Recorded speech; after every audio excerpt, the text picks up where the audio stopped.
स्वागत है आप सभी का एसपी मैथ मोटिवेशन क्लास में। और आज के इस वीडियो में हम लोग पढ़ने वाले हैं क्लास 6 का चैप्टर 2 जिसका नाम है पूर्ण संख्याएं और प्रश्नावली 2.1 का पहला क्वेश्चन। ठीक है, तो अगर आप इस चैनल पे नए हैं तो इस वीडियो को अंत तक जरूर देखें और अगर इस वीडियो से आपका थोड़ा सा भी लाभ होता है तो आप मेरा थोड़ा भला कर दीजिए, यानी कि चैनल को वीडियो को लाइक और चैनल को सब्सक्राइब कर दें ताकि हर आने वाली नई वीडियो आप तक सबसे पहले पहुँच जाए। तो देखिए पहला क्वेश्चन क्या है, निम्नलिखित पूर्ण संख्याओं के परवर्ती लिखिए। परवर्ती मतलब क्या होता है, बाद वाला संख्या। ठीक है, तो ये बहुत ही आसान क्वेश्चन है, हम एक दो क्वेश्चन बना देते हैं तो उसके बाद आप लोग सीख जाएंगे। तो देखिए पहला क्वेश्चन ही हम लोग लेते हैं। ठीक है, पहला क्वेश्चन में क्या है, 9 है, 9। तो इसका क्या लिखेंगे, 9 का परवर्ती बराबर।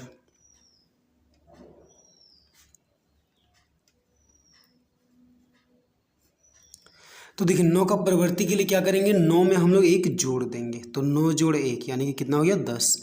तो यही हो गया हमारा आंसर। ठीक है, तो इस तरह आप बना लीजिए। तो देखिए इसके बाद हम लोग कौन सा बनाते हैं, कौन सा थोड़ा हार्ड लग रहा है, ये 6 नंबर। ठीक है, तो 6 नंबर में क्या है, 19959।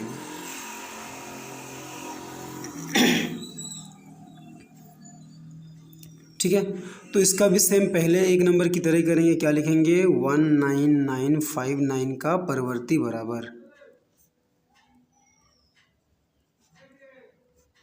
क्या हो जाएगा, 19959 में हम लोग क्या कर देंगे, 1 जोड़ देंगे। ठीक है, तो आप ऐसे सीधा सीधा भी जोड़ सकते हैं अगर आपको आता है, और अगर नहीं आता तो आप क्या कीजिए, ऊपर नीचे लिख के जोड़िएगा 19959।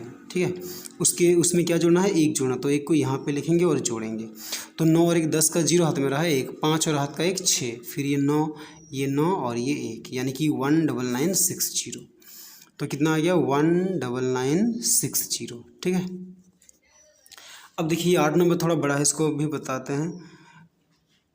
8 नंबर क्या है, 334070। ठीक है, तो इसका भी पहले एक दो नंबर की कोशिश, ये दोनों की तरह ही बनाएंगे। क्या लिखेंगे, 334070 का परवर्ती बराबर। ठीक है, तो इसमें क्या करेंगे, 1 जोड़ देंगे, 334070 जोड़ 1। अब देखिए इसको भी आप डायरेक्ट भी ऐसे जोड़ सकते हैं या फिर आप ऊपर नीचे रफ में जोड़िए। तो देखिए इस 0 और 1 को जोड़ें तो 1, फिर ये 7 भी वैसे आएगा, फिर 0, फिर 4 और ये 3 3। तो ये हो गया हमारा आंसर। ठीक है, तो इसी तरह आप बाकी क्वेश्चंस बना लीजिएगा, बहुत ही आसान है। ठीक है, तो चलिए अब हम लोग क्वेश्चन नंबर 2 बनाते हैं। ठीक है, इस क्वेश्चन को भी हम लोग इसी पेज में बना रहे हैं। हमें क्या करना चाहिए, पेज बचाना चाहिए। पेज से क्या बचेगा, पेड़ बचेगा, और पेड़ रहेगा तो हम भी रहेंगे। ठीक है, तो देखिए 2 नंबर क्या है, निम्नलिखित पूर्ण संख्याओं के पूर्ववर्ती संख्या लिखिए। तो पूर्ववर्ती मतलब होता है पहले वाला। देखिए यहाँ पे हम लोग बनाए थे परवर्ती, परवर्ती मतलब बाद वाला और पूर्ववर्ती मतलब पहले वाला। तो पूर्ववर्ती निकालने के लिए, जैसे परवर्ती निकालने के लिए 1 जोड़े थे, तो पूर्ववर्ती के लिए हमने क्या करना पड़ेगा, 1 घटाना पड़ेगा। तो 1 नंबर में क्या है, देखिए 10 है। ठीक है, तो क्या लिखेंगे, 10 का पूर्ववर्ती बराबर। तो 10 का पूर्ववर्ती क्या हो जाएगा, 10 - 1 यानी कि 9। तो ये हो गया हमारा आंसर। ठीक है, अब चलिए और एक बनाते हैं जो थोड़ा हार्ड लगे। तो देखिए ये 4 नंबर। ठीक है, हम लोग 4 नंबर को बनाते हैं। क्या है, 32800। ठीक है, तो इसका भी ऐसे लिखेंगे कि क्या है, 32,800। तो 32,800 का पूर्ववर्ती बराबर। तो इसमें भी क्या कर देंगे, 1 हम लोग घटाएंगे, 32,800 घटाओ 1। ठीक है, आप इसको डायरेक्ट भी घटा सकते हैं, और अगर डायरेक्ट में आपको थोड़ा दिक्कत होता है तो आप इसको ऊपर नीचे लिख के घटाइए। तो हम लोग ऊपर नीचे लिख के घटाते हैं, 32800। इससे क्या घटाना है, 1। तो देखिए 0 से 1 नहीं घटेगा, तो 0 क्या मानेंगे, 10। तो 10 से 1 घटाएंगे तो 9। फिर इसको 10 माने थे तो यहाँ पे 1 आएगा, तो यहाँ पे इसको भी 10 माने तो यहाँ पे कितना बचेगा, 9। ठीक है, तो 9 से कुछ नहीं घटाएंगे तो 9। फिर यहाँ से क्या आएगा, 7। तो 7 से कुछ नहीं घटाएंगे तो यहाँ पे कितना आएगा, 7 ही आएगा। और यहाँ पे कितना आ जाएगा, 2, और यहाँ पे 3, यानी कि कितना आ गया, 32799। तो यही हो गया हमारा आंसर। ठीक है, चलिए इसके बाद और कौन सा हार्ड लग रहा है, थोड़ा सा अच्छा आखिरी नंबर बनाते हैं। ठीक है, वो थोड़ा बड़ा संख्या है, 8 नंबर। क्या है, 4501001। तो क्या लिखेंगे, 4501001 का पूर्ववर्ती बराबर। क्या हो जाएगा 4501,001 माइनस क्या करना है, एक घटाना है तो -1। तो देखिए इससे इसको घटाएंगे, आप सीधा भी ऐसे डायरेक्ट भी घटा सकते हैं या फिर ऊपर नीचे लिख के घटा सकते हैं। तो देखिए ये एक से ये एक को घटाएंगे तो 0, फिर ये 2 0 रहेगा, फिर ये 1 रहेगा, ठीक है, फिर ये 0, फिर ये 5 और ये 4। तो यही हो गया हमारा आंसर।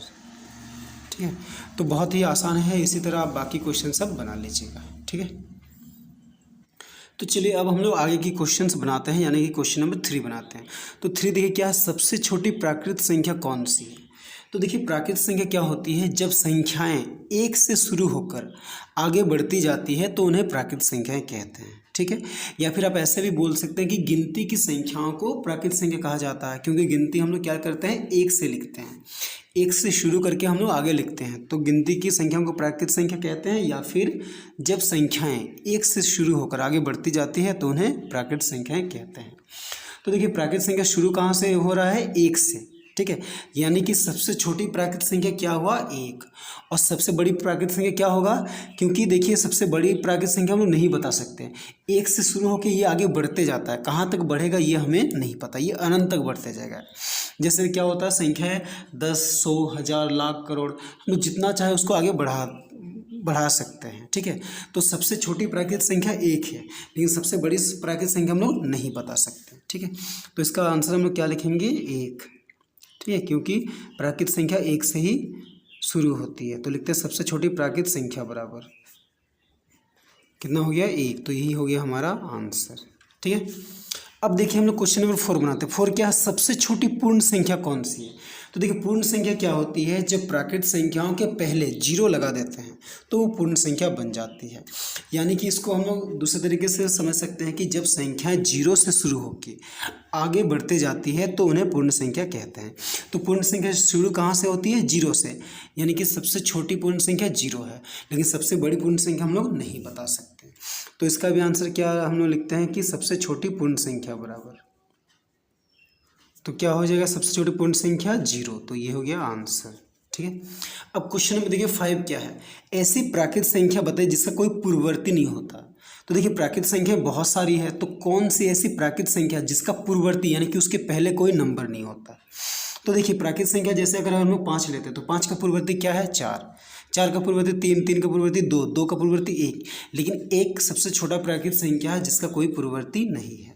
तो इसमें बोला है कि ऐसी प्राकृत संख्या लिखिए जिसका कोई पूर्ववर्ती नहीं है, तो इसका हम लोग डायरेक्ट लिखते हैं 1। ठीक है, क्योंकि 1 के पहले क्या आएगा, 0, और 0 प्राकृत संख्या नहीं है। तो अब देखिए क्वेश्चन नंबर 6 क्या है, 15099 के बाद 3 क्रमागत संख्याएं लिखिए। क्रमागत संख्या मतलब समझते हैं, जैसे 5 के बाद 3 क्रमागत संख्या क्या होगा, 6, 7, 8। ठीक है, लगातार संख्या। 10 के बाद 3 क्रमागत संख्या 11, 12, 13। तो इसी तरह यहाँ पे बोला है कि 15,099 के बाद 3 क्रमागत संख्याएं लिखिए। तो देखिए क्रमागत संख्या निकालने के लिए हम लोग क्या करेंगे, जैसे मान लीजिए पहला क्रमागत संख्या अगर 10 है तो दूसरा क्या होगा, 11। तो कैसे है, 10 में 1 जोड़े तो 11 आया। ठीक है, फिर तीसरा क्रमागत, हाँ पहला क्रमागत 11 आया, फिर दूसरा क्रमागत संख्या 10 में 2 जोड़ देंगे 12, फिर तीसरा क्रमागत संख्या क्या आएगा, 10 में 3 जोड़ देंगे तो 13। तो क्या लिखेंगे इसमें हम लोग 15099 के बाद 3 क्रमागत संख्याएं। ठीक है, तो इसके बाद 3 क्रमागत संख्या के लिए क्या हो जाएगा, पहले जब इसमें हम लोग 1 जोड़ेंगे, 15099 में 1 जोड़ेंगे तो हम लोग को एक संख्या मिलेगा। अब फिर जब 15099 में हम लोग 2 जोड़ेंगे तो और एक ठो संख्या मिलेगा। अब फिर उसके बाद 15,999 में जब 3 जोड़ेंगे तो हमें 3 ठो संख्याएँ मिल जाएंगे। तो देखिए हम लोग क्या है, 15,999 में हमें 1 जोड़ना है। ठीक है, तो अगर आप ऐसे जोड़ सकते हैं तो ठीक है, नहीं तो आप इसको ऊपर नीचे लिख के जोड़िए। ठीक है, 15099 में 1 जोड़ना है, तो 9 और 1 10 का 0 हाथ में रहा 1, 9 और हाथ का 1 10 का 0 हाथ में रहा 1, ये 0 और हाथ का 1 1, फिर ये 5 और ये 1, यानी कि 15,100।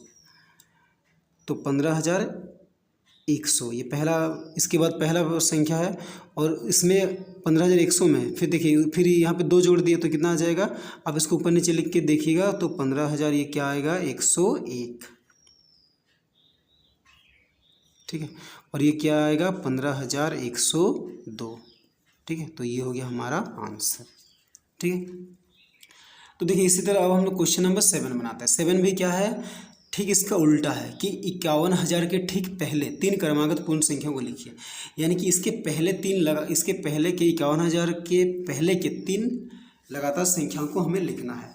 जैसे मान लीजिए 10 एक संख्या है, तो 10 के पहले 3 लगातार संख्या क्या होगा, 9, फिर 8, फिर 7। यानी कि 10 से पहले 1 घटाए तो 1 संख्या मिला, फिर 2 घटाए तो और 1 ठो मिला, फिर 3 घटाए तो और 1 ठो मिला। तो इसमें भी हम लोग वैसे ही लिखते हैं कि 51,000 के ठीक पहले 3 क्रमागत पूर्ण संख्याएं। तो 51,000 के ठीक पहले 3 क्रमागत पूर्ण संख्याएं क्या होंगे, 51,000, इससे 1 घटाएंगे तो 1 ठो मिलेगा, फिर 51,000, इससे 2 घटाएंगे तो और 1 ठो मिलेगा, फिर 51,000 से 3 घटाएंगे तो और 1 ठो मिलेगा। ठीक है। अब 51,000 से हम लोग 1 घटाते हैं, तो रफ में हम लोग घटाते हैं 51,000, ये 51,000 है, कहना है सैकड़ा हज़ार 10 है, इससे हम लोग 1 घटाते हैं। तो देखिए 0 से 1 नहीं घटेगा तो इसको 10 मानेंगे, 10 से 1 गया तो 9, फिर यहाँ से क्या 9, 9 से 0 गया तो 9, फिर यहाँ से क्या 9, 9 से 0 गया तो 9, फिर यहाँ से क्या है 0, 0 से 0 गया तो 0, फिर ये 5। ठीक है। यानी कि 50,999 आया। तो 50,999। ठीक है। अब उसमें देखिए फिर और 1 घटाएंगे तो क्या आ जाएगा पता है, यहाँ पे 1 कम होगा। ठीक है, क्योंकि लगातार संख्या आएगा। तो 50,998 होगा, फिर यहाँ पे क्या होगा 50,997। आप रफ में घटा के भी देख सकते हैं। ठीक है, पहला संख्या आया तो उससे लगातार 2 संख्या घटा देना है। ठीक है, तो यही हो गया हमारा आंसर। तो चलिए अब हम लोग क्वेश्चन नंबर 8 बनाते हैं। 8 क्या है, 1022 और 1036 के बीच कितनी पूर्ण संख्याएं हैं। तो देखिए जब भी आपको इस तरह के क्वेश्चन पूछे कि 2 संख्याओं के बीच कितनी पूर्ण संख्याएं हैं, तो इसका एक नियम है कि देखिए ये आखिरी संख्या है, पहली संख्या, इससे इसको हम लोग घटाएंगे और फिर जो आएगा उसमें से फिर 1 घटा देंगे। ठीक है, तो हम लोग क्या लिखते हैं, 1022 और 1036 के बीच की पूर्ण संख्याएं।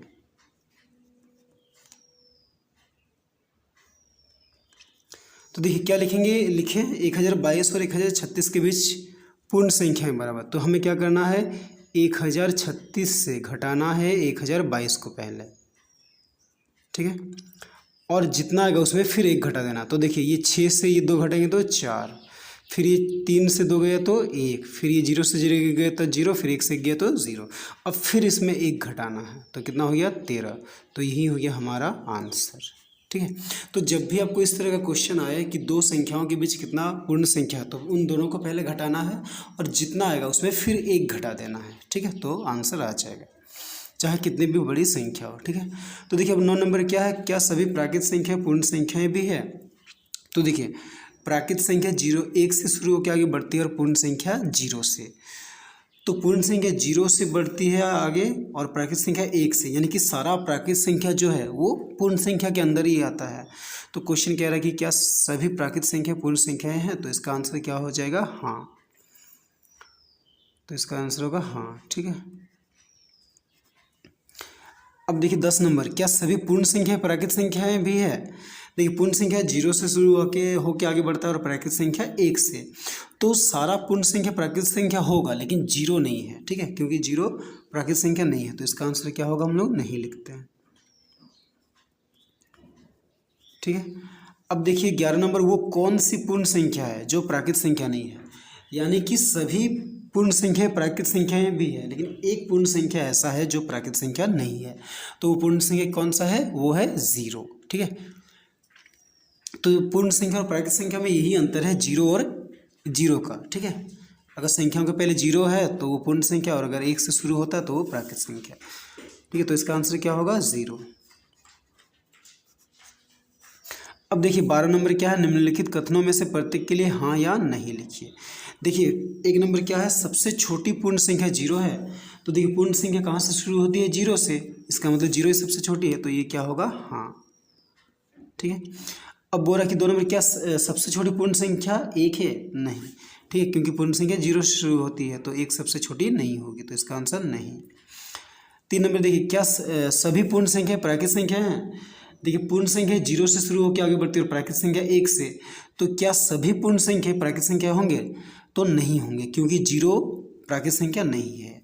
ठीक है, और क्वेश्चन में बोला सभी पूर्ण संख्या, तो ये इसका आंसर क्या होगा, नहीं। अब 4 नंबर देखिए, सभी प्राकृत संख्या पूर्ण संख्याएं हैं। तो देखिए प्राकृत संख्या 1 से शुरू होकर आगे बढ़ता है और पूर्ण संख्या 0 से, यानी कि प्राकृत संख्याएं पूर्ण संख्याओं के अंदर ही आते हैं। तो सभी प्राकृत संख्याएं पूर्ण संख्याएं हैं, तो इसका आंसर क्या होगा, हाँ। अब देखिए 5 नंबर क्या बोल रहा है, 1069 की परिवर्ती संख्या इतना है। तो देखिए परिवर्ती निकालने के लिए हम लोग क्या करते हैं, एक जोड़ते हैं। ठीक है, तो हम लोग क्या करते हैं, इसमें एक जोड़ेंगे, क्या है 106169, इसमें हम लोग एक जोड़ते हैं। तो 9 और 1 10 का 0 हमारा है 1, 6 और 1 7, फिर ये 1 6 0 1, तो क्या आया 106170 इसका परिवर्ती। लेकिन यहाँ पे क्या दिया है 106168 दिया है, तो ये क्या होगा, नहीं। ठीक है, अब देखिए 6 नंबर क्या है, ये बहुत बड़ी संख्या, इकाई दहाई सैकड़ा हज़ार 10,000 लाख। बोला कि 1 लाख की पूर्ववर्ती संख्या क्या इतना है, इकाई दहाई सैकड़ा हज़ार 10,000 99,999। तो हम लोग पूर्ववर्ती के लिए क्या करते हैं, घटाते हैं। तो हम लोग 1 लाख से घटाते हैं 1 के बाद कितना 0 5 1 2 3 4 5, इससे 1 घटाते हैं। 0 से 1 नहीं गया जाएगा तो 10 मानेंगे, 10 से गया तो 9, फिर यहाँ एक 9 9 9 9, कितना बड़ा है 9 1 2 3 4 5, और यहाँ पे भी देखिए 5 बार 9 दिया है, यानी कि इसका आंसर क्या होगा, हाँ। ठीक है, अब 7 नंबर क्या है, 2 क्रमिक पूर्ण संख्याओं का अंतर 0 है, यानी कि 2 लगातार संख्या, अगर हम लोग 2 लगातार संख्याओं को घटाते हैं तो क्या 0 आएगा।